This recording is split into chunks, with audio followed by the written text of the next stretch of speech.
আপনারা দেখছেন একুশে টেলিভিশন।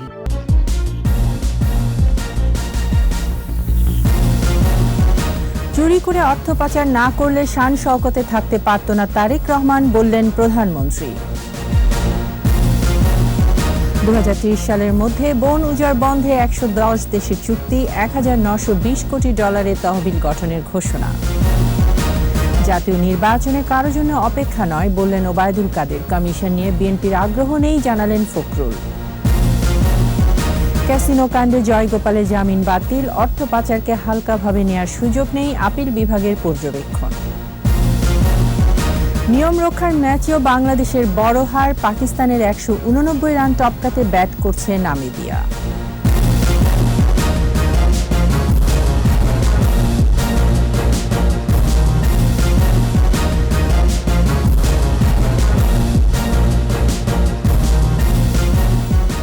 শুনছিলেন ফার্স্ট সিকিউরিটি ইসলামী ব্যাংক লিমিটেড সংবাদ শিরোনাম। আমন্ত্রণ রাত 11টার 21 সংবাদের সাথে আছি আমি তাইজিন রহমান।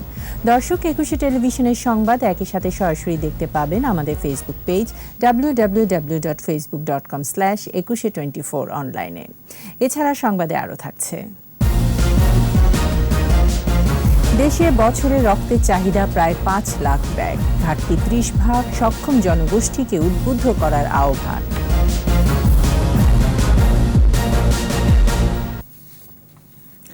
প্রধানমন্ত্রী শেখ হাসিনা বলেছেন, চুরির অর্থ পাচার না করলে তারেক জিয়া লন্ডনে এত শান শওকতে থাকতে পারত না।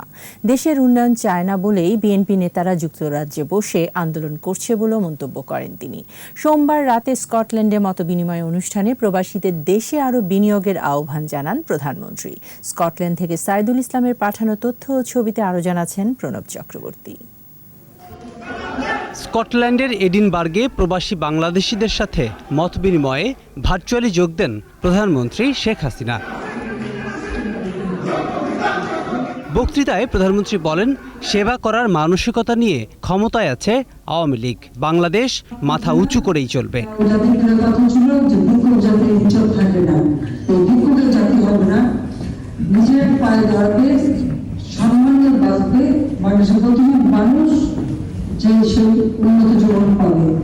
প্রধানমন্ত্রী বলেন, জিয়াউর রহমানের শেখানো পথেই ছেলে তারেক রহমান 21 আগস্ট আওয়ামী লীগ সভায় গ্রেনেড হামলা চালায়। চুরি করা অর্থেই লন্ডনে তার রাজনীতি ও চলাফেরা বলে মন্তব্য করেন শেখ হাসিনা।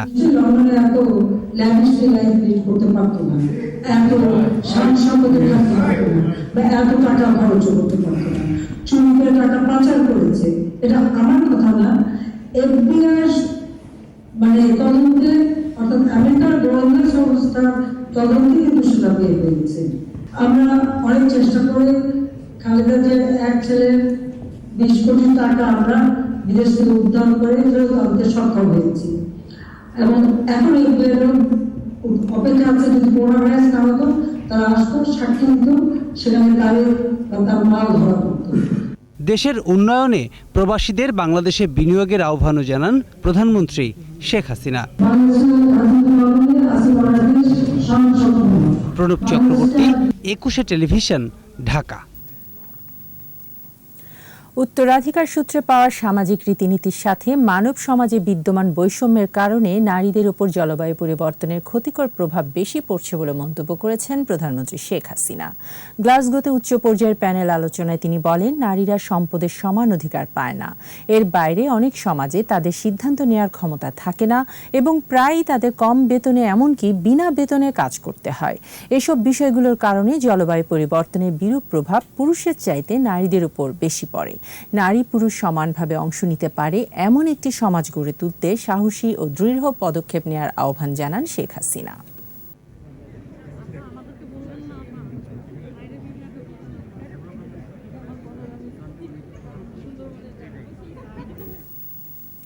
2030 সাল নাগাদ বন উজাড় বন্ধের অঙ্গীকার করেছেন বিশ্ব নেতারা। গ্লাসগোতে 2 সপ্তাহব্যাপী বিশ্ব জলবায়ু সম্মেলনে এটি প্রথম বড় ধরনের সমঝোতা। সম্মেলনে বনভূমি রক্ষায় $1920 কোটি তহবিল যোগানের ব্যাপারে সম্মত হয়েছেন 110টি দেশের রাষ্ট্র ও সরকার প্রধানরা। তহবিলের একটি অংশ দেওয়া হবে উন্নয়নশীল ও নিম্ন আয়ের দেশগুলোকে। মিথেন গ্যাসের নিঃসরণ 30% কমানোরও প্রতিশ্রুতি দিয়েছেন বিশ্ব নেতারা। রিপোর্ট দুলি মল্লিকের। lost almost 80% of its original. জলবায়ু পরিবর্তনের বিরূপ প্রভাব থেকে পৃথিবীকে বাঁচাতে বন উজাড় বন্ধে ঐক্যবদ্ধ হল বিশ্বনেতারা।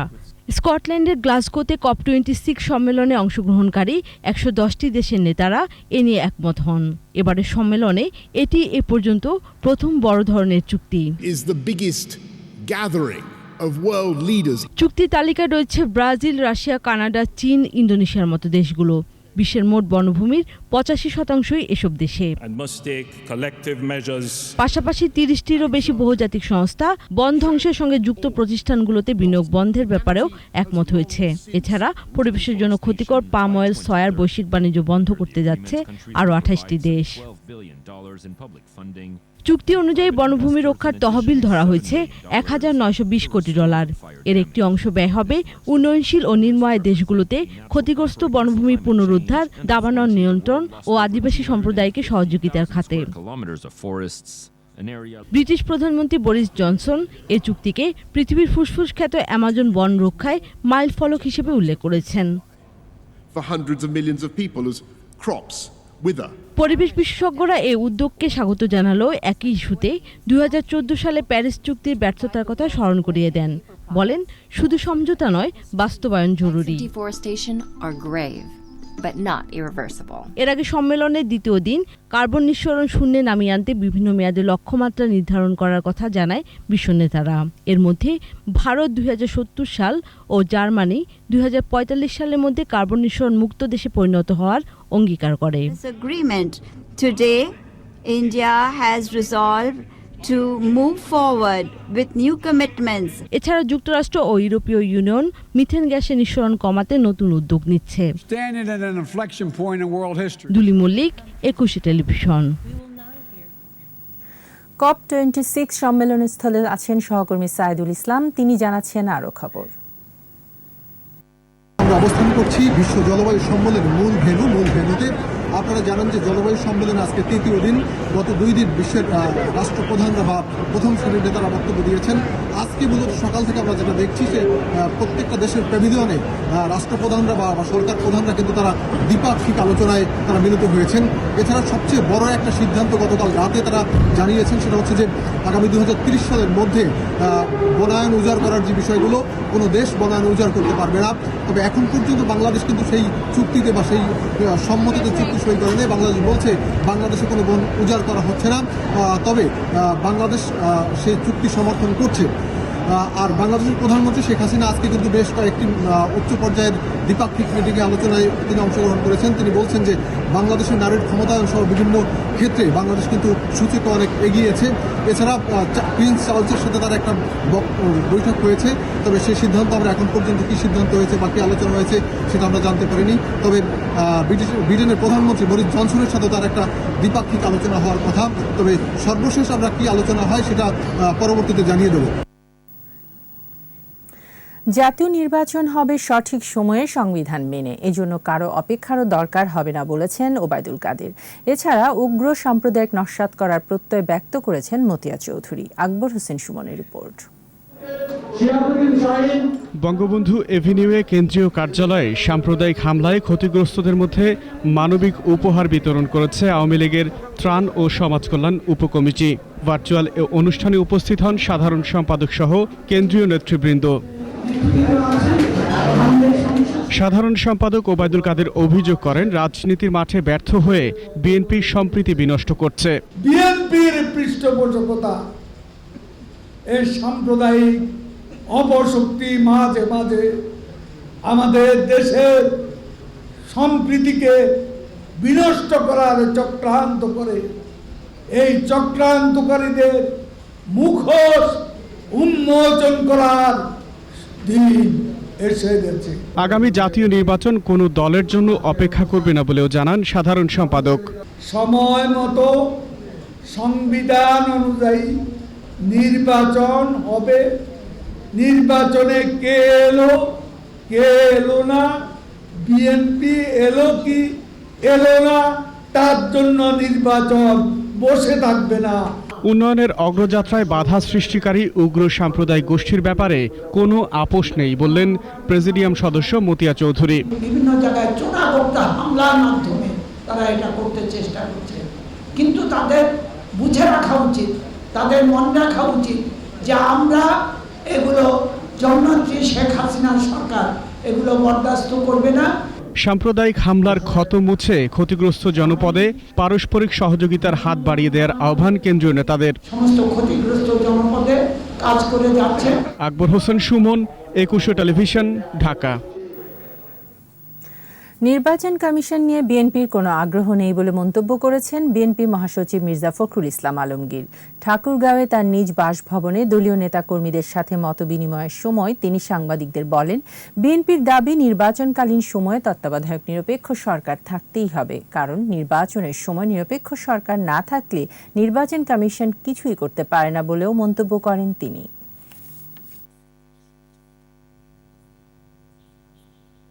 নির্বাচন কমিশন নিয়ে আমাদের খুব একটা আগ্রহ নেই, এই জন্যে যে বাংলাদেশে নির্বাচন ব্যবস্থাটাই এখন একেবারে পুরোপুরি এই সরকারের হাতে পড়ে বিনষ্ট হয়ে গেছে। তো আমরা আমাদের অভিজ্ঞতা থেকে আমরা যেটা দেখেছি যে নির্বাচনকালীন সময়ে যদি একটি নিরপেক্ষ সরকার না থাকে তাহলে নির্বাচন কমিশন কোনো কিছুই করতে পারে না। অর্থ পাচারকে হালকাভাবে দেখার সুযোগ নেই বলে পর্যবেক্ষণ দিয়েছেন আপিল বিভাগ। প্রধান বিচারপতি সৈয়দ মাহমুদ হোসেনের নেতৃত্বাধীন আপিল বিভাগের পর্যবেক্ষণে উঠে আসে এ ধরনের অপরাধ বাড়ছে।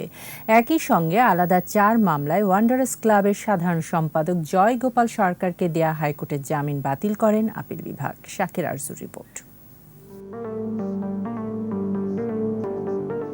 দেশব্যাপী বিদেশে অর্থ পাচারের বিষয়টি বেশ কিছুদিন ধরেই আলোচিত। এ বিষয়ে দুদক সহ বিভিন্ন সংস্থা কাজও করছে, রয়েছে বেশ কিছু মামলাও। ক্যাসিনো বিরোধী অভিযানের অংশ হিসেবে অর্থ পাচারের বিষয়টি স্পষ্ট হয়। 2019 সালের 24 সেপ্টেম্বর গ্যান্ডারিয়ায় 2 ভাই এনু রূপমের বাড়িতে অভিযান চালায় র্যাব। গ্রেফতারের পর জয়গোপাল সরকারের নাম বেরিয়ে আসায় তাকে গত বছরের 14 জুলাই গ্রেফতার করা হয়। এরপর 2019 সালে গ্যান্ডারিয়া, সূত্রাপুর ও ওয়ারি থানায় পৃথক 4 মামলায় গ্রেফতার দেখানো হয় তাকে। মঙ্গলবার জয়গোপালকে দেয়া হাইকোর্টের জামিন বাতিল করেন আপিল বিভাগ। অর্থ পাচার নিয়ে পর্যবেক্ষণও দেন আপিল বেঞ্চ। অর্থ পাচার যে করছে যারা, তারা কিন্তু দেশের শুধু অর্থনৈতিক ক্ষতি করছে না, তারা সব ধরনের ক্ষতি করছে। কারণ তারা এই যে অর্থ পাচার যেগুলো করে, সেই এই টাকাটা মানে কোনো ভালো কাজে ব্যবহার করে না, তারা এটা দুর্নীতিগ্রস্ত টাকাটা দিয়ে তারা সন্ত্রাসবাদের অর্থায়ন করে। একই সঙ্গে জয়গোপালের মামলাগুলো 1 বছরের মধ্যে নিষ্পত্তি করারও নির্দেশ দিয়েছেন আদালত। আদালত হালকাভাবে দেখে না, আদালত এটাকে সবসময় শক্তভাবে দেখেন, কারণ সবগুলোতেই আদালত এটা শক্তভাবে দেখেন, কারণ অর্থায়নটা যদি বন্ধ করা হয় তাহলে কিন্তু অনেকগুলো অপরাধী কিন্তু কমে যাবে। গত 18 আগস্ট জয়গোপাল সরকারকে জামিন দেন হাইকোর্ট। শাকির আরজু, একুশে টেলিভিশন, ঢাকা। নিচ্ছি সংবাদ বিরতির পর যা থাকছে। দ্বিতীয় দিনের মতো রাজধানীতে শিশুদের টিকাদান, স্বাভাবিক শিক্ষা জীবনে ফিরতে চায় শিক্ষার্থীরা। দেশের 10 লাখ মানুষ দৃষ্টিহীন, মরণোত্তর চক্ষুদানে নেই ধর্মীয় বাধা, উৎসাহিত করার পরামর্শ। আবারও আমন্ত্রণ রাত 11টার 21 সংবাদে। দ্বিতীয় দিনের মতো রাজধানীতে 12 থেকে 17 বছরের শিক্ষার্থীদের টিকাদান চলছে। 8টি কেন্দ্রে চলছে এই কার্যক্রম। শিশুদের দেয়া হচ্ছে ফাইজার টিকা। প্রতিদিন 40,000 শিক্ষার্থীকে টিকা দেওয়া হবে। স্মৃতিমণ্ডলের রিপোর্ট। প্রতিদিন রাজধানীর 8টি কেন্দ্রে 5,000 করে মোট 40,000 শিক্ষার্থীকে টিকা দেওয়ার লক্ষ্যমাত্রা নিয়ে ভ্যাকসিনেশন চলছে।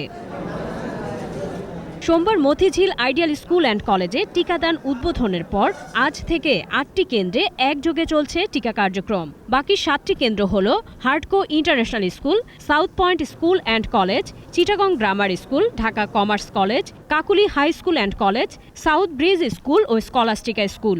টিকা প্রাপ্তি সাপেক্ষে চলমান থাকবে এই কার্যক্রম। কাকুলি হাই স্কুল অ্যান্ড কলেজে আজকে 4টা স্কুলের টিকাদান সম্পন্ন হওয়ার কথা এবং আমাদেরকে ওই হিসাব অনুযায়ী দেওয়া হয়েছে যে কোন স্কুলের কতজন স্টুডেন্ট আসবে।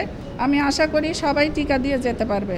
নিবন্ধন করে নির্ধারিত কেন্দ্রে গিয়ে টিকা নিচ্ছে স্কুল কলেজের শিক্ষার্থীরা। সরকারের কাছে কৃতজ্ঞ যে আমাদের ভ্যাকসিন দেওয়া হয়েছে, আমরা আবার আগের মতো ক্লাস করতে পারবো এবং আমরা বন্ধুদের সাথে দেখা করতে পারবো। 28 ডেজ পর আরেকটা ডোজ আছে, তখন ফুললি ভ্যাকসিনেটেড হয়ে যাব।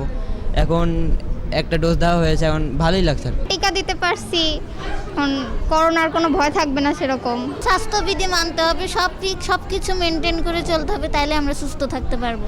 শিক্ষার্থীরা বলছে টিকা নেয়ার পর ক্লাসে ফেরার পাশাপাশি অন্যান্য কার্যক্রম স্বাভাবিকভাবেই করতে চায় তারা। করোনা হওয়ার চান্সেস কমবে, একটু স্কুল কলেজ ভালোভাবে করতে পারবো। এখন সে ভয়ভীতিতে আর কাজ করবে না, তো নর্মাল লাইফে আবার ব্যাক করতে পারবো। আমরা আশা করি করোনা ভাইরাস থেকে মুক্ত থাকতে পারবো এবং আমাদের আগের জীবনে আনন্দে ফিরে যেতে পারবো। শিশুদের সুরক্ষার কথা ভেবে সরকারের এমন উদ্যোগে খুশি অভিভাবকরাও। স্মৃতিমণ্ডল, একুশে টেলিভিশন, ঢাকা। করোনায় দেশে 3 জনের মৃত্যু হয়েছে। মৃতের সংখ্যা বেড়ে 27,873। স্বাস্থ্য অধিদপ্তরের তথ্য অনুযায়ী 833টি ল্যাবে 20,000-এরও বেশি নমুনা পরীক্ষায় শনাক্ত 229। এ পর্যন্ত মোট শনাক্ত 15,69,982। নতুন 211 জন সহ সুস্থ হয়েছে 15,33,836। পরীক্ষার বিপরীতে দৈনিক সংক্রমণ হার আগের দিনের চেয়ে বেড়ে হয়েছে 1.14%। মৃত্যু হার 1.78%। দেশে এ পর্যন্ত করোনা পরীক্ষা হয়েছে 1,03,89,635।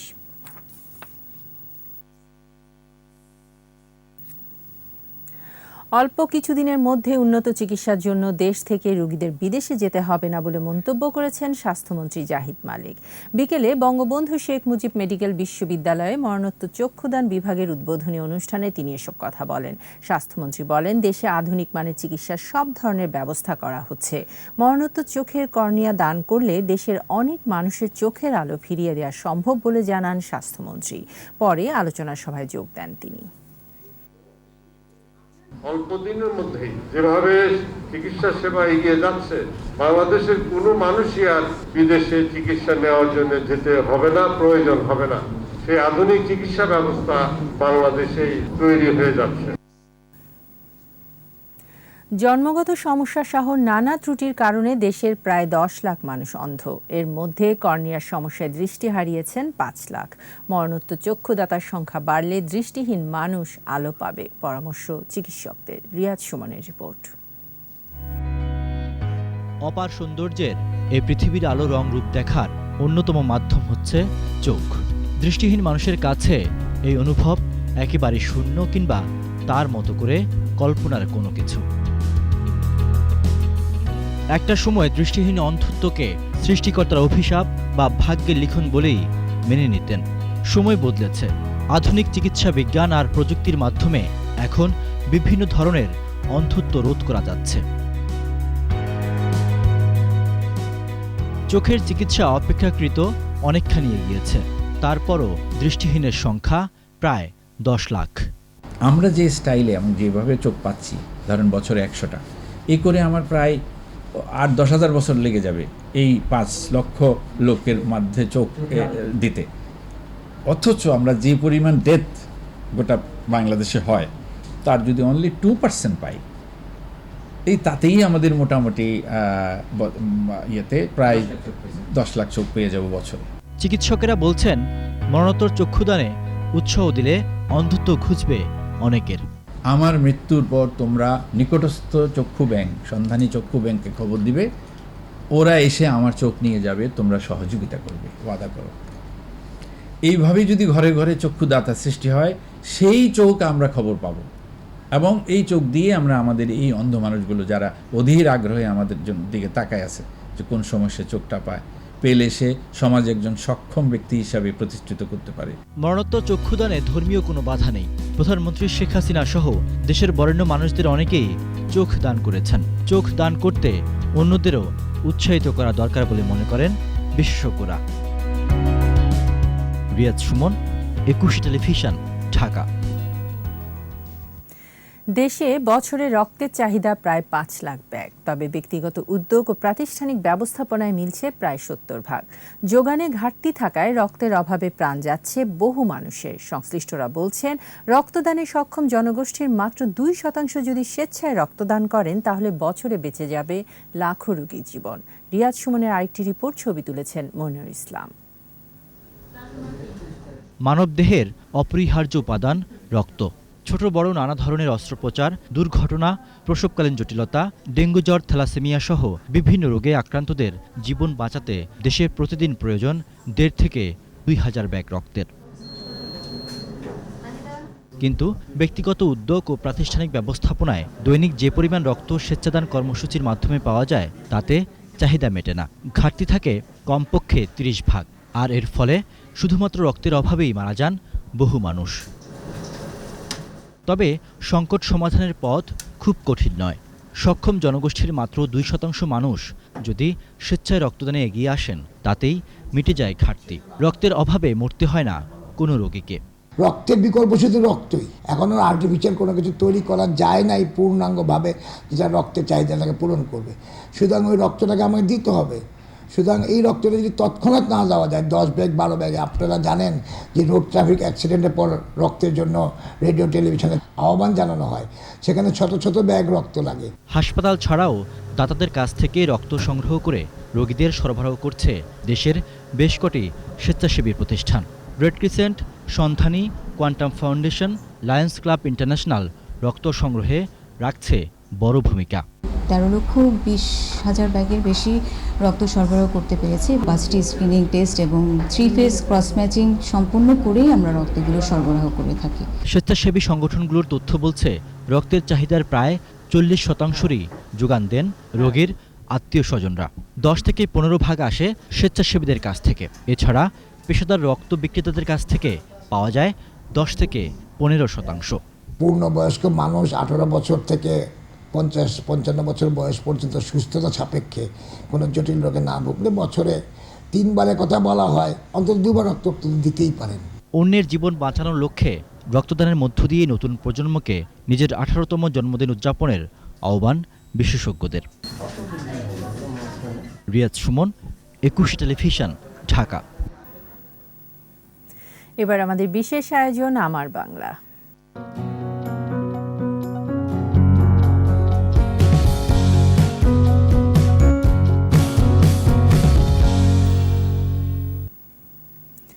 নকশি কাঁথা বাঙালির ঐতিহ্য ও প্রাচীন লোকশিল্প। ময়মনসিংহ, জামালপুর, রাজশাহী সহ বিভিন্ন অঞ্চলে নকশি কাঁথার বেশ কদর ও সুনাম রয়েছে।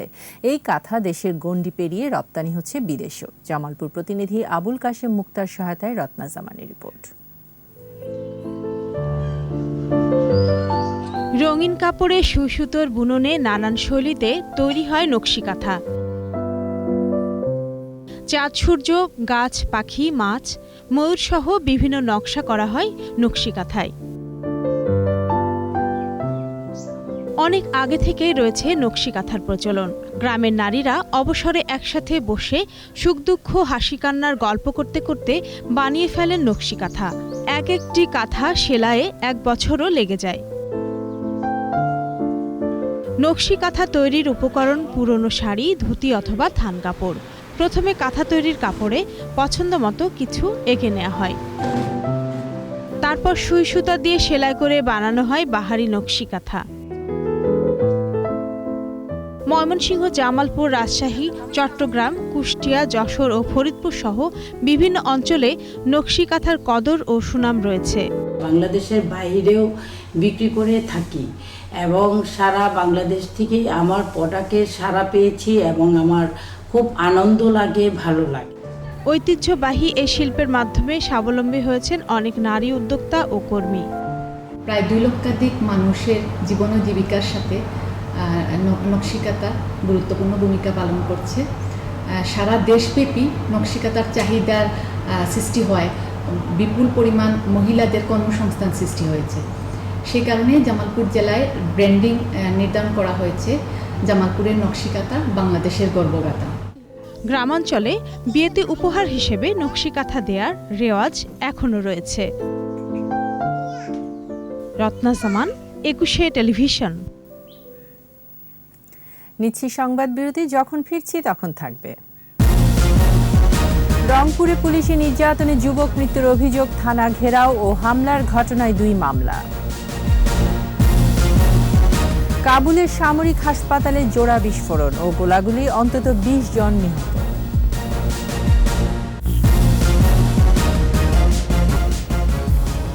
আবারও আমন্ত্রণ রাত 11:21 সংবাদে। রংপুরের হারাগাছে পুলিশের নির্যাতনে মৃত্যুর অভিযোগে বিক্ষুব্ধদের সাথে পুলিশের ধাওয়া পাল্টা ধাওয়া, থানা ঘেরাও, হামলা ও ভাঙচুরের ঘটনায় 2টি মামলা হয়েছে। হারাগাছ মেট্রোপলিটন থানায় হামলা, ভাঙচুর ও সরকারি কাজে বাধা দানের অভিযোগে একটি এবং অপরটি নিহত তাজুলের বিষয়ে ইউডি মামলা। এলাকাবাসী 5 থেকে 6 জনকে আটক করার কথা বললেও পুলিশ বলছে এই মামলায় এখনও কাউকে গ্রেফতার করা হয়নি। এদিকে সোমবার রাতে ঘটনার পর থেকে এলাকায় থমথমে পরিস্থিতি বিরাজ করছে। হারাগাছ পৌর এলাকায় বিপুল সংখ্যক পুলিশ মোতায়েন রয়েছে। সুরতহাল রিপোর্টের পর নিহত তাজুল ইসলামের মরদেহ স্বজনদের কাছে হস্তান্তর করা হয়েছে।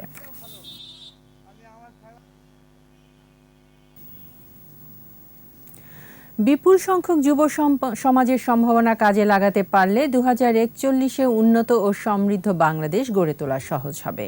শিল্পকলা একাডেমিতে বঙ্গবন্ধু যুব মেলার উদ্বোধন করে কৃষিমন্ত্রী ডক্টর আব্দুর রাজ্জাক অর্থনৈতিক উন্নয়নে দক্ষ যুবশক্তিকে সম্পৃক্ত করার আহ্বান জানান। মেলায় যুব উদ্যোক্তাদের 108টি প্রদর্শনী কেন্দ্র রয়েছে। এতে যুব উন্নয়ন অধিদপ্তর থেকে প্রশিক্ষণ প্রাপ্তদের উদ্ভাবন ও পণ্য প্রদর্শন করা হচ্ছে। মেলা চলবে 9 নভেম্বর পর্যন্ত। আমাদের যুবকরাও অনেক সম্ভাবনা দীপ্ত। এই যুবকদেরকে যদি আমরা ব্যবহার করতে পারি, সুষ্ঠু কর্মসূচি দিতে পারি, সুষ্ঠু কৌশল নিতে পারি এবং এগুলো বাস্তবায়ন করতে পারি, তাহলে বঙ্গবন্ধুর স্বপ্নের সোনার বাংলাদেশ অবশ্যই আমরা প্রতিষ্ঠা করতে পারব। তরুণদের দক্ষতা বৃদ্ধিতে সম্পন্ন হয়েছে আইসিটি স্কিলস কম্পিটিশনের grand finale. Bangladesh computer council ও হুয়াওয়ে বাংলাদেশের যৌথ আয়োজনে দেশের বিভিন্ন বিশ্ববিদ্যালয়ের প্রায় 1000 শিক্ষার্থীদের মধ্যে 9 মাস ব্যাপী প্রতিযোগিতায় প্রথম হয়েছে বুয়েটের 3 সদস্যের একটি দল। এই প্রতিযোগিতায় তরুণদের প্রযুক্তি খাতে দক্ষ মানব সম্পদ গড়ে তোলার পাশাপাশি আরও 3 মিলিয়ন তরুণের কর্মসংস্থান করা সম্ভব। অনলাইনে এই অনুষ্ঠানে যুক্ত ছিলেন হুয়াওয়ে টেকনোলজিস বাংলাদেশের প্রধান নির্বাহী ঝ্যাং জেংজুন, ইউনেস্কোর কান্ট্রি ডিরেক্টর বিয়েট্রিস কলদুন এবং তথ্য ও যোগাযোগ প্রযুক্তি প্রতিমন্ত্রী জুনায়েদ আহমেদ পলক।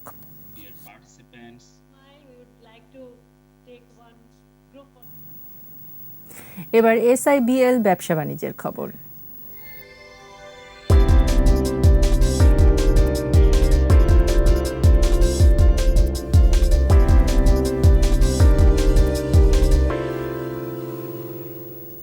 দরপতন অব্যাহত রয়েছে দেশের পুঁজিবাজারে, খরা কাটেনি লেনদেনেও। মঙ্গলবার ডিএসইতে লেনদেন হওয়া 276টি প্রতিষ্ঠানের মধ্যে দর বেড়েছে 147টির, কমেছে 201টির আর অপরিবর্তিত ছিল 28টির দর।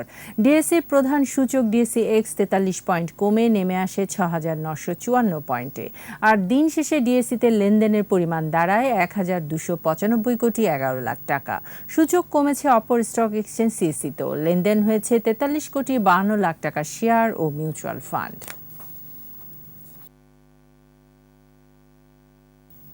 শেষ করছি ধীরেন্দ্রনাথ দত্তের জন্মদিনের খবর দিয়ে। গণপরিষদ অধিবেশনে বাংলাকে রাষ্ট্রভাষা করার প্রথম প্রস্তাব দিয়েছিলেন ধীরেন্দ্রনাথ দত্ত। পরবর্তীতে আন্দোলন সংগ্রামের ধারাবাহিকতায় বাংলা হয়েছিল রাষ্ট্রভাষা। 1971 সালে পাক বাহিনী হত্যা করে এই মহিরুহকে। 136তম জন্মদিনে জ্যোতির্ময় এই ব্যক্তিত্বকে স্মরণ করেছেন আদিত্য মামুন।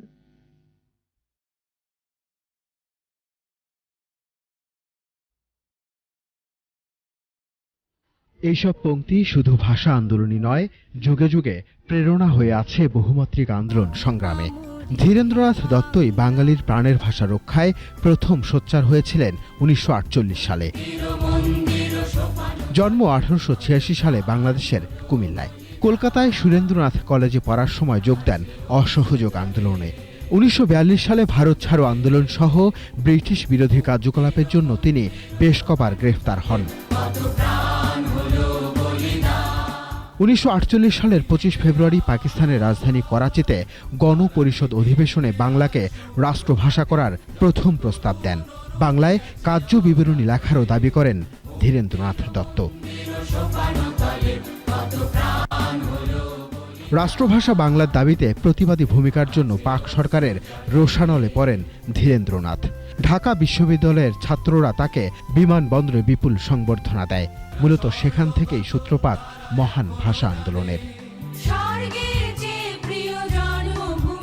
1952 সালের 21 ফেব্রুয়ারি মাতৃভাষা বাংলার দাবিতে আন্দোলনে রক্ত ঝরে।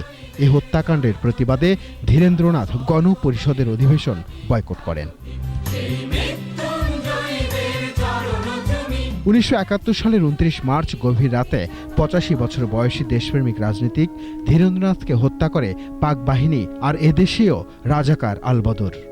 দাম দিয়ে কিনেছি বাংলা। নানা কারণেই ধীরেন্দ্রনাথ দত্ত যেমন রাজনীতির মহান পুরুষ, তেমনি বাঙালির অধিকার আদায়ের সংগ্রামে তার অবদান দূর গগনের তারার মতো সমুজ্জ্বল। আমি দাম দিয়েছি প্রাণ লক্ষ কোটি। আদিত্য মামুন, একুশে টেলিভিশন, ঢাকা। আর এরই সাথে শেষ করছি রাত 11টার 21 সংবাদ। যাবার আগে ফার্স্ট সিকিউরিটি ইসলামী ব্যাংক লিমিটেড সংবাদ শিরোনামগুলো জানিয়ে দিচ্ছে আরও একবার। চুরি করে অর্থ পাচার না করলে শান শওকতে থাকতে পারত না তারেক রহমান, বললেন প্রধানমন্ত্রী। 2023 সালের মধ্যে বন উজাড় বন্ধে 110 দেশের চুক্তি, $1920 কোটি তহবিল গঠনের ঘোষণা। জাতীয় নির্বাচনে কারো জন্য অপেক্ষা নয়, বললেন ওবায়দুল কাদের। কমিশন নিয়ে বিএনপির আগ্রহ নেই, জানালেন ফখরুল। ক্যাসিনো কাণ্ডে জয়গোপালের জামিন বাতিল, অর্থ পাচারকে হালকাভাবে নেয়ার সুযোগ নেই আপিল বিভাগের পর্যবেক্ষণ। নিয়ম রক্ষার ম্যাচও বাংলাদেশের বড় হার, নামিবিয়ার বিপক্ষে পাকিস্তানের জয়।